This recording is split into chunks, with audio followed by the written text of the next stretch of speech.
Assalamualaikum. I am Uruj Zahra, your English language instructor. I hope you all are well. आज की इस video में हम एक नए कॉन्सेप्ट के साथ हाजिर हुए हैं जिसका नाम है कॉम्बिनेशन। ऑल्दो हमने कॉम्बिनेशन की जो सेंटेंस की सीरीज थी वो हमने फ्यूचर वाली डिस्कस की थी, लेकिन आज हम एक बेसिक कॉन्सेप्ट की तरफ जा रहे हैं जिसका नाम है present simple action and present simple state. हमने काफी ज्यादा पहले इनको देखा था कि प्रेजेंट सिंपल एक्शन हमारे पास वो सेंटेंसेस होते हैं जो कि किसी काम के होने की तरफ इशारा करते हैं कि कोई काम होता है, और स्टेट के सेंटेंसेस हमारे ऐसे होते हैं जो कि किसी हालत या कंडीशन के बारे में बात कर रहे होते हैं। लेकिन जब ये दोनों सेंटेंसेस आपस में मिक्स होते हैं, मर्ज होते हैं, तो हमारी स्पीकिंग के बिल्डिंग ब्लॉक क्रिएट होते हैं। फॉर एग्जाम्पल, हम अक्सर कहते हैं ये मेरा दोस्त है और क्लास 6 में पढ़ता है। आप मेरे स्टूडेंट हैं और मार्केट जाते हैं। ये मेरा दोस्त है, ये रिपेयरिंग का काम सीखता है क्योंकि ये बीमार है। डॉक्टर ज्यादा फीस चार्ज करता है क्योंकि वो प्राइवेट हॉस्पिटल में है। तो प्राइवेट हॉस्पिटल में है, ये हमारा स्टेट का जुमला है, जबकि वो ज्यादा फीस चार्ज करता है, ये मेरा एक्शन का जुमला है, यानी एक्शन सेंटेंस है। तो जब हमारे पास दो तरह के सेंटेंसेस आपस में कंबाइन होते हैं तो ये सीरीज हमारे पास कॉम्बिनेशन कहलाती है, और इन कॉम्बिनेशंस को हम with the passage of the time discuss करते रहेंगे। आज की इस वीडियो में present simple action and present simple state हम डिस्कस कर रहे हैं। ऑल्दो ये दोनों सेंटेंसेस आपके लिए नए नहीं है, और मैंने यहाँ पर इनका फॉर्मेट भी लिख दिया है ताकि आपको आसानी हो जाए। प्रेजेंट सिंपल एक्शन कहता है कि मैं सिर्फ सब्जेक्ट, वर्ब एंड ऑब्जेक्ट को डील करता हूं, और इसकी पहचान होती है कि ऐसे जुमले जिनके अंदर काम होता है। फॉर एग्जाम्पल, हम लोग तुमसे बहस नहीं करते हैं। कुछ स्टूडेंट्स पढ़ाई में दिलचस्पी नहीं लेते हैं। वो लड़का बदतमीजी करता है। वो लड़का अपने घर वालों पर जुल्म करता है। इस तरह के जुमलों में जिसमें काम होता है हम प्रेजेंट सिंपल एक्शन बनाते हैं, और प्रेजेंट सिंपल स्टेट की पहचान होती है कि कोई भी ऐसा सेंटेंस जिसमें एक्शन नहीं आता, सिर्फ स्टेट के सेंटेंस होते हैं, यानी कंडीशन के जुमले होते हैं, वो हमारे पास प्रेजेंट सिंपल स्टेट कहलाते हैं। प्रेजेंट सिंपल एक्शन का फॉर्मेट हमारे पास होता है कि सब्जेक्ट के बाद वर्ब की फर्स्ट फॉर्म आती है और ऑब्जेक्ट आता है, जबकि स्टेट में सब्जेक्ट के बाद is am are and object आता है। यहाँ पर आपको वर्ब नहीं मिलेगा और यहाँ पर आपको इज एम आर नहीं मिलेंगे। अगर आप अभी तक इसी कंफ्यूजन का शिकार हैं कि प्रेजेंट सिंपल में हमें इज एम आर लगाना होता है, तो वो सिर्फ स्टेट की हद तक है, क्योंकि प्रेजेंट सिंपल एक्शन में इज एम आर की कोई गुंजाइश नहीं है। अब एग्जाम्पल्स को हम डिस्कस करते हैं। मैंने कोशिश की है कि पहले सेंटेंसेस में एक्शन के ही लिखूं और समहाउ मैं इसको कनेक्ट कर दूं स्टेट के सेंटेंसेस से। इस तरह के जुमले आपको स्पीकिंग में बहुत हेल्प करते हैं। I work out in gym, यहाँ पर पहला सेंटेंस लिखा हुआ है I work out in gym. अब वर्क आउट का मतलब होता है एक्सरसाइज करना। I work out in gym का मतलब है कि मैं एक्सरसाइज करता हूँ, because I am little bit healthy, क्योंकि मैं क्या हूँ, थोड़ा बहुत एक हेल्दी इंसान हूँ और मैं एक्सरसाइज करता हूँ। तो करता हूँ, that is my present simple action, and I am healthy, this is my state. She enjoys the picnic, वो लड़की है और शी है थर्ड पर्सन है, इसलिए वर्ब में एस का इजाफा किया है। प्रेजेंट सिंपल एक्शन का रूल है कि जब भी आप एक्शन वर्ब को ही, शी और इट के साथ लगाते हैं तो एस या एस का इजाफा होता है।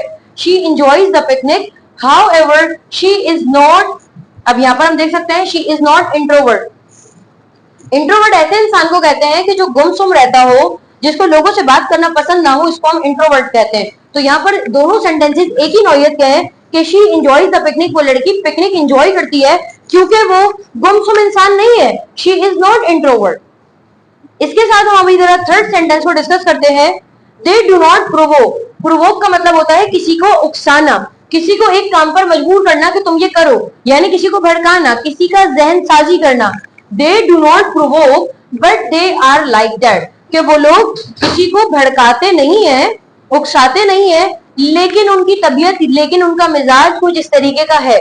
हो सकता है कि उनको चांस ना मिलता हो किसी के हवाले से कोई गलत बयानी करने का, कि वो they do not provoke but they are like that. They are like that मेरे पास स्टेट का सेंटेंस है जिसने कहा कि वो लोग इस तरीके के हैं कि वो ऐसा कर सकते हैं लेकिन वो ऐसा करते नहीं है।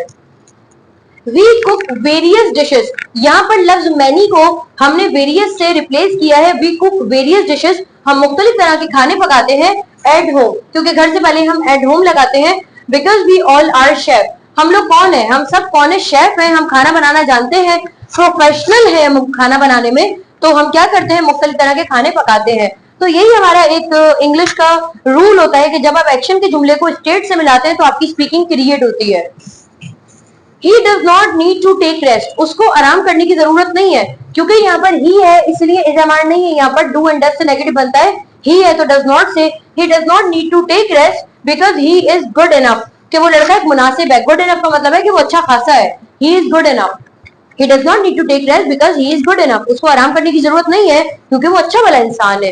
एंड आखिरी सेंटेंस हम देखते हैं, you keep working hard, यहाँ पर आपके जहन में एक सवाल उठ सकता है कि keep के बाद मैंने ing क्यों लगाया, लेकिन एक बात याद रखिएगा कि सेंटेंस में मैंने आपको पहले भी बताया था कि जेरेंड एंड इन्फिनेटिव के वीडियो में कि वर्ब के बाद यानी सब्जेक्ट के बाद जो एक्शन वर्ब आता है वो मेरा हमेशा मेन वर्ब कहलाता है, और मेन वर्ब के बाद मेरे पास कोई भी वर्ब आ जाए वो वर्ब नहीं कहलाता, वो अगर आईएनजी फॉर्म में है तो वो जेरेंड कहलाता है और उसकी हैसियत जुमले में एक ऑब्जेक्ट यानी नाउन की सी होती है। क्योंकि मैं यहाँ पर यू कीप वर्क नहीं कह सकती, कीप के बाद मुझे आईएनजी क्रिएट करना है और आईएनजी यहाँ पर ऑब्जेक्ट बन गया है। यू कीप वर्किंग हार्ड, कि तुम मेहनत करते रहते हो या तुम मेहनत जारी रखते हो। You keep working hard because you have a firm believe in it, ये भी मेरे पास स्टेट का जुमला है क्योंकि ये एक तरीके से आपका पोजेशन बता रहा होता है, आपकी मिल्कियत बता रहा होता है। You have a firm believe in it, firm believe का मतलब होता है अच्छा खासा एतमाद, किसी चीज के हवाले से अगर आपका एतमाद है, आपका एतकाद है कि ये चीज ऐसे ही होती है तो उसको हम क्या कहते हैं, I have a firm believe in it. इसके साथ ही हमारे पास कुछ एक्शन वोकैबुलरीज हैं, आई होप आप इसके मजीद सेंटेंसेस बना सकते हैं। सबसे पहले हम देखते हैं वार्न। लफ्ज वार्न का मतलब होता है किसी को डराना, धमकाना या इंतबाह करना। फॉर एग्जाम्पल आपने किसी को वार्निंग दी है तो वार्न हमारे पास उर्दू में इसको कहते हैं इंतबाह करना, किसी को किसी काम से रोकना। कंप्लेन का मतलब होता है शिकायत करना। आर्ग्यू, आर्ग्यू का मतलब होता है बहस करना। एस्केप, एस्केप का मतलब होता है फरार होना। हमारे पास कंप्यूटर में भी जो एस्केप का बटन हमारा कीबोर्ड में होता है उसको भी एस्केप का मतलब होता है कि आपने जो कर लिया आप उससे फरार कर रहे हैं, बच रहे हैं, that is called escape. Pretend, pretend का मतलब होता है दिखावा करना, बनावटी कोई किरदार अदा करना, that is called pretend. Scream means चीखना, यानी हम कहते हैं कि स्क्रीम चीखना या चिल्लाना के सेंस में आता है। एनकरेज का मतलब होता है हौसला बढ़ाना, किसी की तारीफ करना। अगर कोई अपनी जिंदगी से हार रहा है या अगर अपने को एम्स में फेल हो रहा है तो आप उसको इनकरेज कर सकते हैं यानी मोटिवेट। एंड इंटरप्ट मींस खलल डालना, बहुत सारे लोग खलल डाल रहे होते हैं आपकी लाइफ में भी। सो आई होप आपको यहाँ तक ये बात समझ आई है। अगर आपका कोई भी सवाल है तो you may simply ask your question in a comment section and it is my first priority to reply you back at the first instant. इसके साथ ही मुझे इजाजत दीजिए, आपसे दोबारा मुलाकात होगी एक नई वीडियो में। अपना ख्याल रखिएगा, अल्लाह हाफ़िज़।